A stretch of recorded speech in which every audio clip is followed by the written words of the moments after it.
Hi, welcome to this is Kevin A. Davis at Ink Pub. I am KDPUB.com. I am here with Christine Mascott today, which is a narrator and actress who has done a ton of work for my personal books over in White's Rat, Kimmer Chronicles, and all the stuff, and it's now starting up DRC File. So, welcome, Christine. Thank you. Thanks so much for asking me to be here. I Oh, love doing your books. I really do. You have such great characters. thank you. Now, I'm going to start off with a project that you had going on this summer. Um, Okay. you were involved in it, and I've yet to hear much about it, so I'm dying to All hear about right. this. So I'm on the board of directors of the Professional Audiobook Narrators Association, PANA, and we are a group of almost 600 professional narrators. So it's an organization uh, by narrators for narrators. And one of the things, and it's kind of a newer organization. We just got our 501(c)(3) status like a couple of years ago. So we're growing. And this year we did our very first conference. And so I led that particular endeavor and project. And so in July we had PANACon week and we did a whole bunch of stuff. We did like a showcase night that kind of was like a musician's open mic night where 50 different narrators did like shotgun readings of a minute and a half apiece. It was great. And that's still up on YouTube if anyone wants to dial it up and take a look at it. Um, and we did a couple other events like live socials in New York and LA. And then to close out the week, we had a 1 day conference filled with webinars and panels and we focus very strongly on working with indie authors at that because the audiobook business has changed a lot. And narration 10 years ago, narrators who are long-term narrators, the business that they worked in is very different because independent publishing, as Kevin knows, has exploded. So working with independent authors is like a whole new thing for narrators. It's only like 5 years or so where it's really been a thing. So we did a big focus on that at this particular conference, and it went really well. No complaints, which is great. We had about 155 people attend. It was online. Nice, nice. Now, are you going to be doing that again? Yeah, we're in the middle of picking the date right now. We're not sure if it's going to be next July or next September. Okay. So I'm going to take a little poll of who everybody that came this year and so what do you want for next year? And Not really sure exactly what we're going to focus on. I think probably something on social media will be in there because it just keeps getting more and more important. Yes. Yep. Um, Yep. so yeah, so we do. We're going to do it again. It's a I, lot of work. I bet you that was a lot of fun too. I mean, I enjoy, doing some of the stuff that I do with Authors Workshop over at Jordan Con and those kind of things. And it gets very fulfilling to have people who are interested in the industry suddenly get their eyes all bright about projects. Exactly. And narration is in the audiobook business is very dynamic. It changes constantly. And even, I came into it maybe like 4.5 years ago and even since when I started, things are very, very different. Okay. So to keep up with current trends, and actually this year, audiobooks surpassed print books in sales this year. So just Nice. to say that. Um, yeah, so what's fulfilling about it is after it's over and hearing everybody's reaction and just or during it too, seeing people like really absorbing it.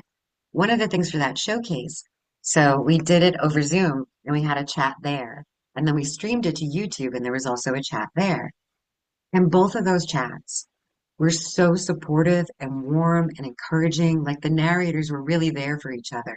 And someone would be like, I'm a little nervous. And they'd be like, you got this. And after someone finished, everybody would chime in and be like, you know what I liked about your reading? I liked this. I liked this character.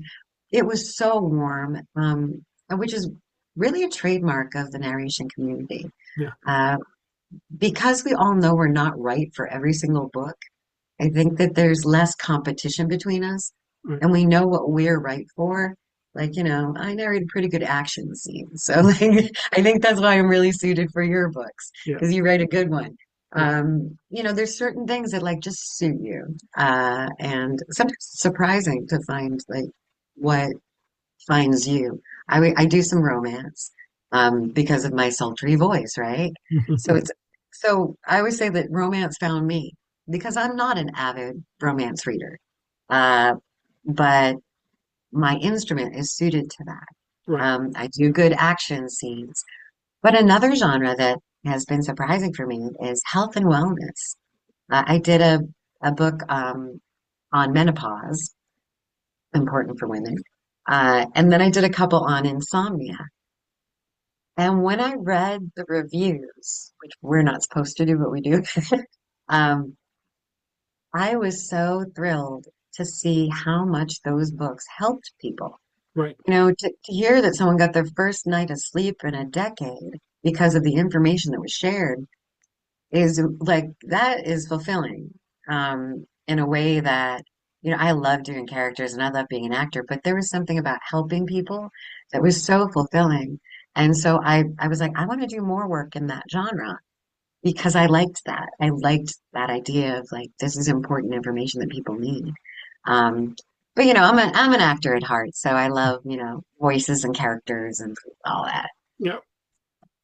So speaking of, what are you working on presently? Anything in I know you got some narration going on, very I specifically. do. But do you have anything going on in acting that you're working on that you're looking at? Yeah, outside of narration, I do on camera, I do some other voice work. And right now, I moved to LA about 2.5 years ago from the East Coast for more acting opportunity. The books had kind of got to a place where they were really steady and like everything's going well. And I was living in Cape Cod in Massachusetts, a very rural area. There's not a lot for actors there, but I did pretty good from Massachusetts. But I decided I really wanted to try a big market like LA. And I came right in time for the writers' strikes. So, and then the actor strike. And so it hasn't been the most lucrative decision in terms of booking a lot of work. But what LA does offer me is the opportunity for training. And the best acting teachers in the world really are here. And I've been studying with the Groundlings, which is a very famous, prestigious improv troupe. Some of the characters that everybody knows, like Pee Wee Herman and Austin Powers, and they were created on that stage. Melissa McCarthy, Will Ferrell, like very famous comedians came out of that school. So I am taking currently with them, and I just graduated their improv part of their program and I got accepted to the sketch writing part of the program. So I've been doing a little writing too.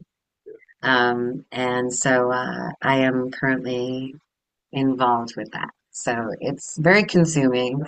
Um, and I didn't expect, like, I took basic improv to pad my resume because my agent told me I needed some on my resume to get certain kinds of work. So I was like, all right. I auditioned and got into basic. And what I found was I was always like, I don't know how to be funny. Like, you know, I'm not that kind of actor. But when I got into their program, the Groundlings is very character based. And their lessons when I got in there were not how to be funny. It was commitment, motivation, character, actor terms, actor things. And what I discovered is from coming from the books where I play every character in the book, all ages, all genders, everything, and having some voices and personalities in my palette that I had an easier time with it than I expected. And I did really well at it. And so I was like, all right, well, let's take intermediate. And so I kept going with it and finding that the skill set I already had was very applicable. And that some of the other students, for example, that came from like the stand-up world didn't have as many of the skills already that were applicable. So I'm just kind of seeing where that can go. Okay. Um, I'm a couple steps away from like their JV company, which if you can get into what they call the Sunday company, it's or up or farther, it's kind of a ticket to auditions. Like you'd get an audition for the next Will Ferrell movie. You know, the opportunities will come. Not that you'll get jobs straight out, but you'll get opportunities to audition for some cool stuff. So that's kind of what I'm working on now, in addition to narrating. Okay. Yeah, getting in front of someone is huge. in your world especially is just, if for mine too, I mean, I'm trying to get in front of a reader, and see the product. Uh, but, I can also just, it's sort of like a visual artist. It can just be up on there and people will either want to be interested in it or not. You have to actually, I've got to show you what I can do. Exactly. Excuse me. Exactly. And even then, it's just there's luck involved, being in the right place at the right time, talking to the right person. Um, and there's also what's good about voice work is it doesn't depend on my physical look. Because a lot of times, as an actor, you have to look like what they see in their head. Right, Like a director can picture that character already. right. And so if you're not physically what they have in their mind already, you have a much harder sell. Okay. Um, and it's easier to be convincing if they can only hear you, It or at does, least for it does make a difference. So I'm going me. to jump into your, you mentioned some of your script writing. So what kind of stuff are you doing with that?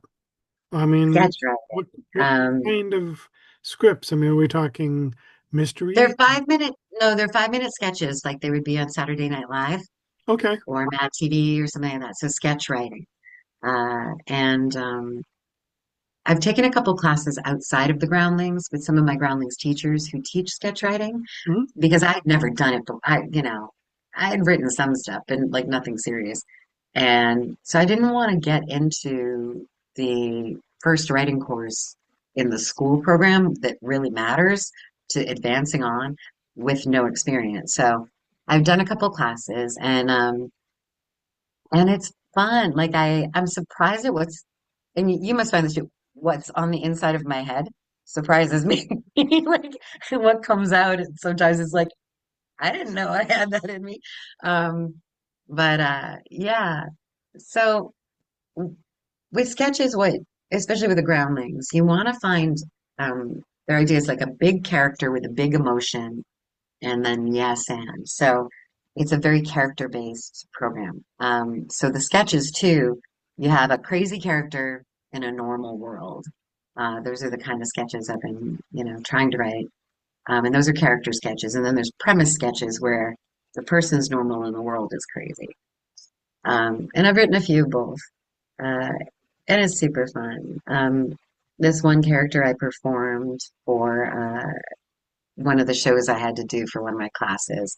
I ended up with my character Betty, and she's an old lady, and Betty has a bucket list.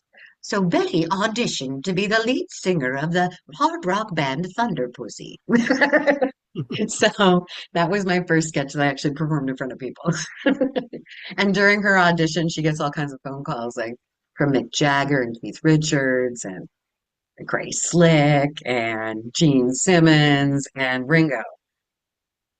And then at the very end of the sketch, after the two guys who are auditioning go off to get the contracts all set so she can sign them, she gets one more phone call and she answers and she's like, "Okay, Gladys, you can stop calling now. They bought the whole thing." So anyway, that was my first sketch, and I've written probably like I don't know 10 more since then. So. I admire writers. That's the one thing writing has really taught me is that, especially long form writing like you do. I mean, that's a whole other beast. Yeah. But anything, I mean, truthfully, I have a difficulty with, flash fiction or anything like poetry, partially because I feel like I want the space to be able to do something.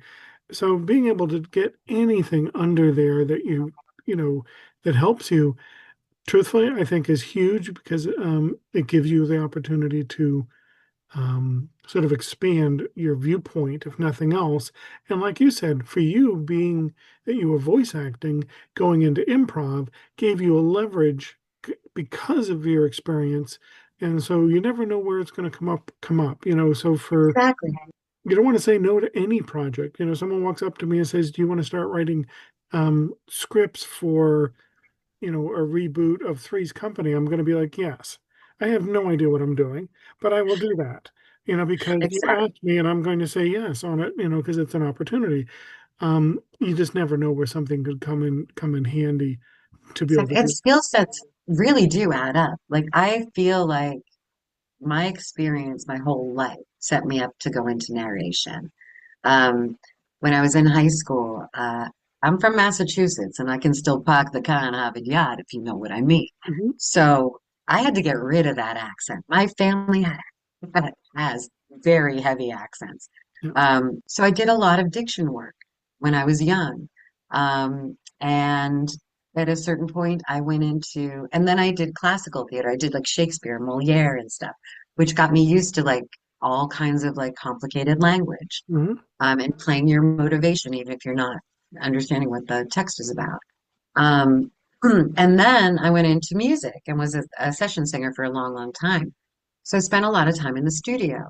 And even though I wasn't the one running the machines and stuff, I watched it and I heard the terms compression and equalization and the terms that are important for recording. And now, when you become a narrator or you do any kind of voice work, the way it's tended today, as opposed to 10 years ago, is you need your own studio and you need to know how to run it. Because I produce books fully.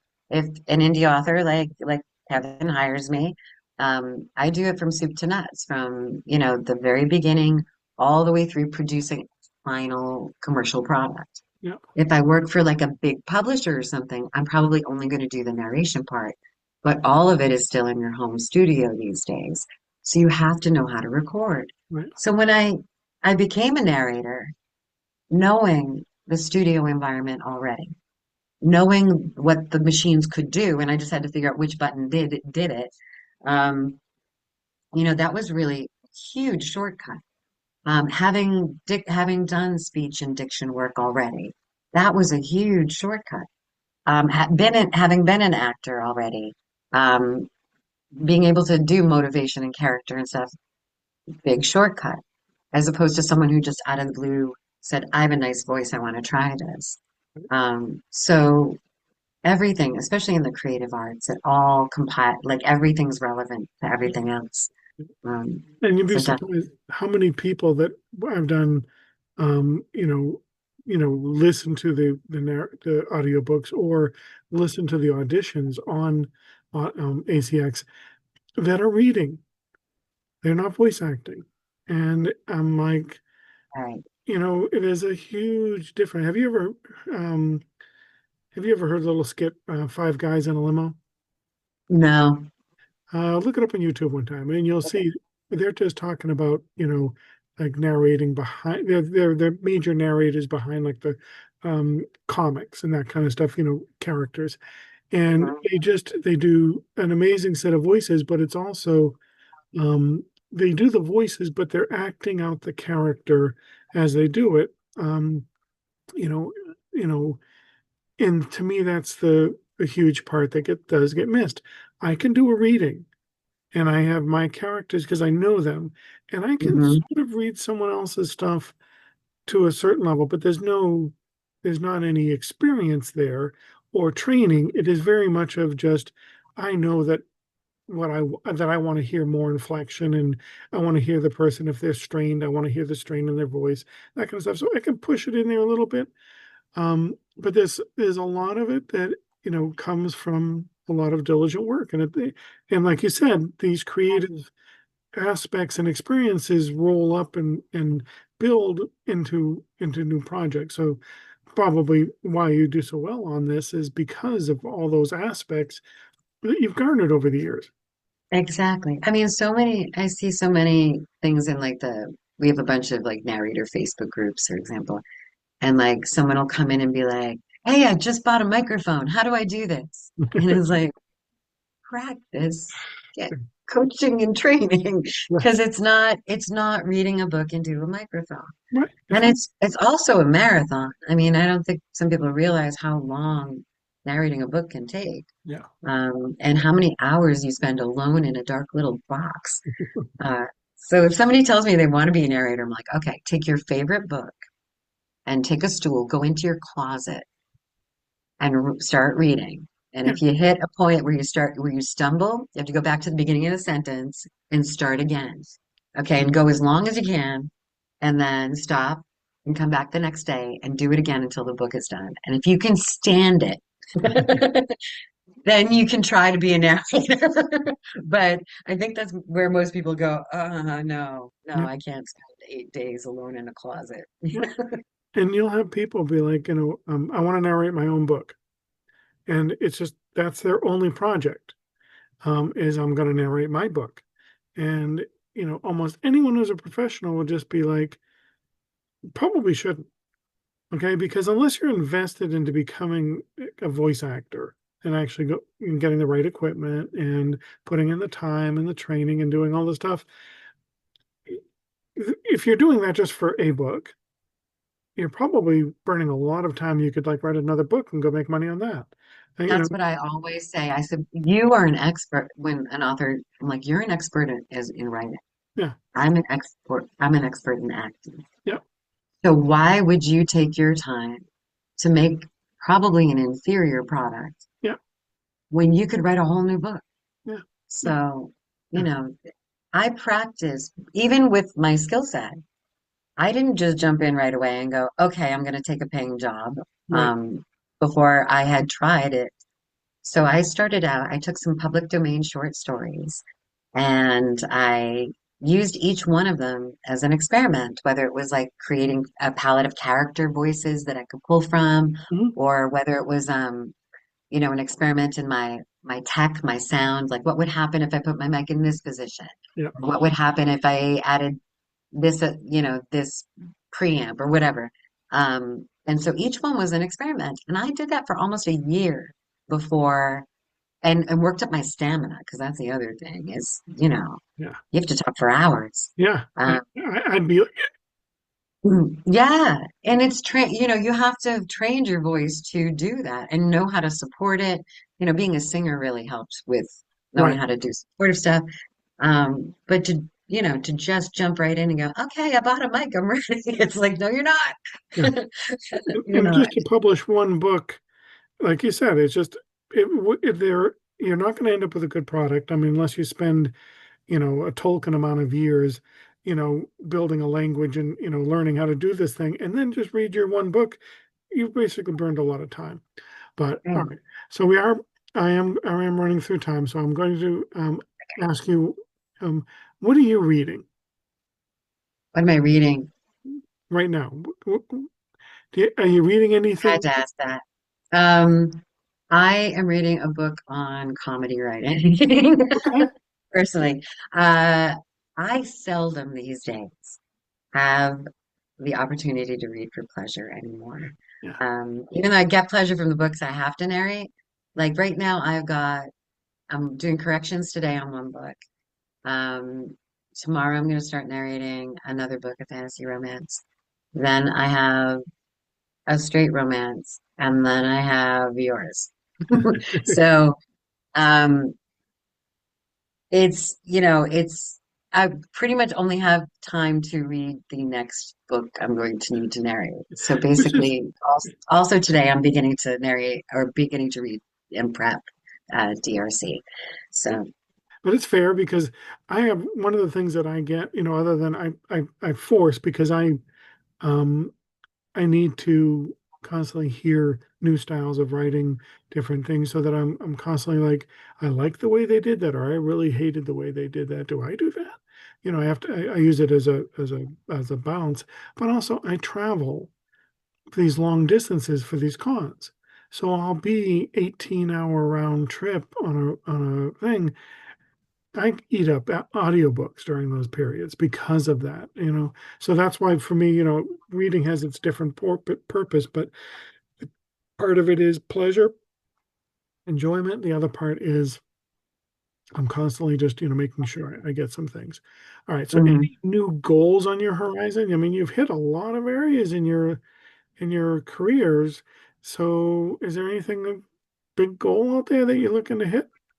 I am close to 100 titles, and that would be really good to hit this year. All right. Um, I'm After I finish yours, I think it's at 92 or something like that. So that 100 bookmark is kind of a big milestone for narrators. Yeah. Um, a lot of production companies and stuff like put you in a different category if you're over 100. So, Well, um, you heard it, guys. Follow the link that I'm going to post up on the YouTube thing, and get a book done so that Christine can hit her 100 mark. yeah, exactly. I would love to book some. I did a bunch of anthologies for Inked. Yeah, Um, they were so great, and I love short stories. Like I yeah. really do. It's one of my jams. But And the what? variety, like I get to play so many different kinds of characters. Even do male POV, which is a different thing entirely. Um, and and so I would love to do more anthologies. And I would like people here to go check out those anthologies because they Yeah. were a lot of work. And What's the there's one really for one me? for everything. There's some horror, there's some fantasy, some romance. Like you guys have stuff for everybody. Yes. Um, Very uh, explicit romance. yes, exactly. Well, that's one thing. I did a little stand up this year too for the first time, and I talked about being a narrator a little bit. And and one of the things I talked about was how romance is so different these days than it was back, when I was a teenager. And like, you had the Harlequin romance where like it was a bodice ripper and the hero and the heroine, they clasp hands and walk off into the sunset to consummate their love. Yeah. But today, Yeah. it's graphic. Yes. Like but when people say like, it's too graphic, I'm like, did you watch Game of Thrones? Yeah. Right. It's no And more graphic than any of that. yeah, So, but it's definitely, it's a huge market. spicy. It's a Yeah, huge and market. it's huge. Yeah. And for women too, it's a very female focused genre, Yeah. in a lot of ways. So I like that too. All right. Well, thank you, Christine, for coming out here. You're welcome. Thanks for having me. I really appreciate you coming up. Bye. Okay,